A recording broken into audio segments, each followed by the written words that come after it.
Selanjutnya monggo kepada pemakalah kedua, Bu Septi. Sekarang Ibu Musi, monggo. Assalamualaikum warahmatullahi wabarakatuh. Di sini saya akan melanjutkan pembahasan yang sudah dijelaskan oleh Mbak Septi, yaitu tentang evaluasi pendidikan. Kurang lebih isinya sama, karena mungkin ininya juga sama, pencarian ininya materinya. Tapi mungkin ada sedikit berbeda di sini. Saya akan menjelaskan pengertian evaluasi pendidikan. Yang pertama, evaluasi pendidikan adalah kegiatan yang dilakukan oleh guru secara sistematis dan terarah, terencana dalam upaya mengetahui sampai sejauh mana terjadi perubahan perilaku pada diri siswa setelah mengikuti kegiatan pembelajaran, sehingga guru dapat menentukan tindakan yang tepat. Kemudian pengertian evaluasi pendidikan berikutnya, yaitu kegiatan mengumpulkan fakta atau bukti-bukti secara sistematis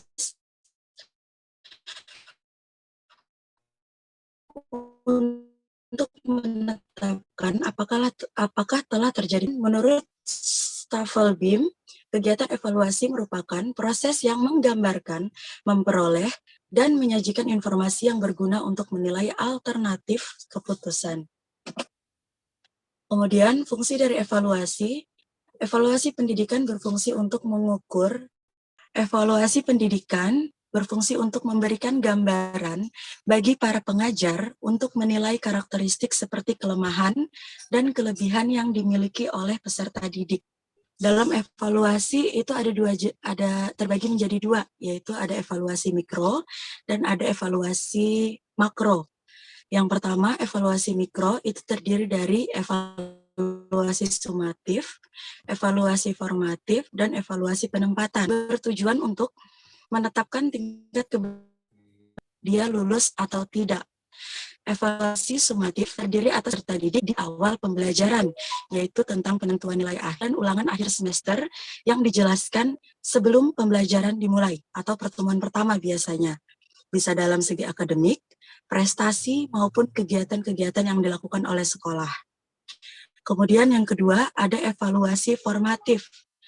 Evaluasi formatif bertujuan untuk mengetahui konsep mana yang belum dipahami sebagian besar peserta didik. Kemudian diikuti dengan kegiatan remedial, yaitu menjelaskan kembali konsep-konsep tersebut. Hal itu biasanya dilakukan melalui tes prestasi belajar, pertanyaan di kelas, ataupun observasi selama pembelajaran. Kemudian yang ketiga ada evaluasi penempatan, yaitu didasarkan pada hasil penilaian terhadap subjek sebelum menempuh program pembelajaran. Lanjut, yang kedua ada evaluasi makro. Evaluasi makro terdiri dari 5. Yang pertama, CCIP atau konteks, input, proses, dan produk. Secara sederhana dapat dipahami, yang pertama, yang CCIP berorientasi untuk pengambilan keputusan. CCIP itu terbagi menjadi 4 kegiatan, yaitu konteks evaluation, input evaluation, proses evaluation, dan product evaluation. Yang kedua, ada goal orientasi atau evaluasi, yang bertujuan untuk melihat tujuan program apa yang akan dievaluasi. Dalam lingkup pendidikan, misalnya, evaluasi difokuskan pada pencapaian tujuan pendidikan, ya, di mana sejauh mana tujuan program atau pembelajaran yang telah ditentukan itu bisa tercapai. Indikator pencapaian tujuan pada evaluasi itu ditunjukkan oleh prestasi belajar peserta didik, kinerja guru, efektivitas, dan kualitas layanan sekolah. Kemudian ada evaluasi model goal free. Digunakan untuk mengetahui adanya peningkatan atau perkembangan dari suatu lembaga dengan mengukur kondisi sebelum dan sesudah program itu berjalan. Kemudian membandingkan dari dua hasil pengukuran atau membandingkan dari hasil sebelum dan sesudah program itu dijalankan, agar bisa dikatakan program yang dijalankan itu apakah mempengaruhi kondisi suatu lembaga atau tidak, sehingga perlu dievaluasi. Kemudian ada evaluasi model Kirkpatrick yang terdiri dari reaction, learning, behavior, dan result. Model Kirkpatrick matriks menekankan evaluasi pada yang pertama reaction, maksudnya adalah apakah peserta senang atau siswa itu senang dengan program atau kegiatan yang berjalan di kelas maupun dalam kegiatan-kegiatan sekolah. Bisa juga dalam kata lain mengukur reaksi peserta didik terhadap kegiatan yang dilakukan di sekolah. Kemudian yang kedua ada learning, berkaitan dengan apa yang dipelajari peserta didik dalam program yang bersangkutan. Kemudian ada behavior, yaitu berkaitan dengan apakah terdapat perubahan siswa berdasarkan apa yang telah mereka pelajari melalui kegiatan yang telah diberikan atau siswa itu ikuti. Kemudian yang terakhir itu ada result, berkaitan dengan apakah ada perubahan pada siswa setelah mengikuti kegiatan atau program yang dilakukan di sekolah. Apakah siswa itu mengalami kemajuan atau penurunan, jadi perlu dievaluasi.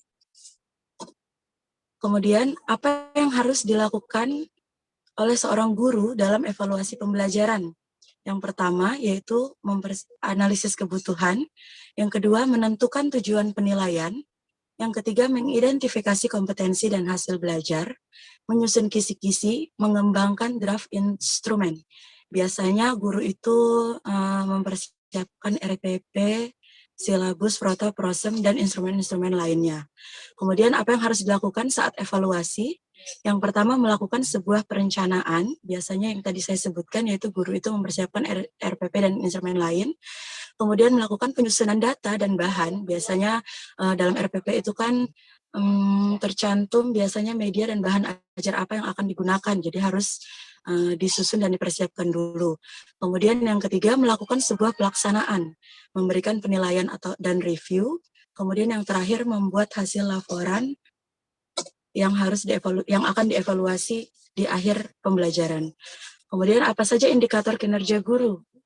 Yang pertama, menarik perhatian siswa untuk mengikuti proses pembelajaran, menyampaikan tujuan pembelajaran, mengingatkan siswa konsep atau prinsip yang telah dipelajari, kemudian menyampaikan materi pelajaran, dan mengevaluasi hasil pembelajaran.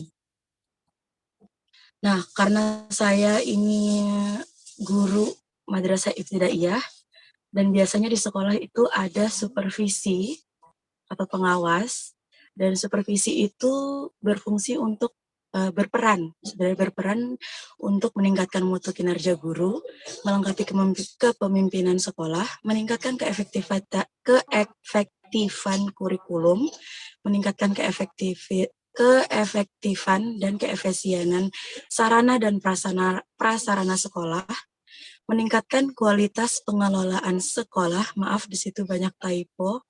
Kemudian yang terakhir meningkatkan kualitas situasi umum sekolah atau kondusif. Biasanya kalau supervisi datang ke sekolah itu kami tenaga guru maupun kepala madrasah itu selalu mengevaluasi dan sharing kepada supervisi apa saja kekurangan atau kesulitan yang kami alami dalam lembaga.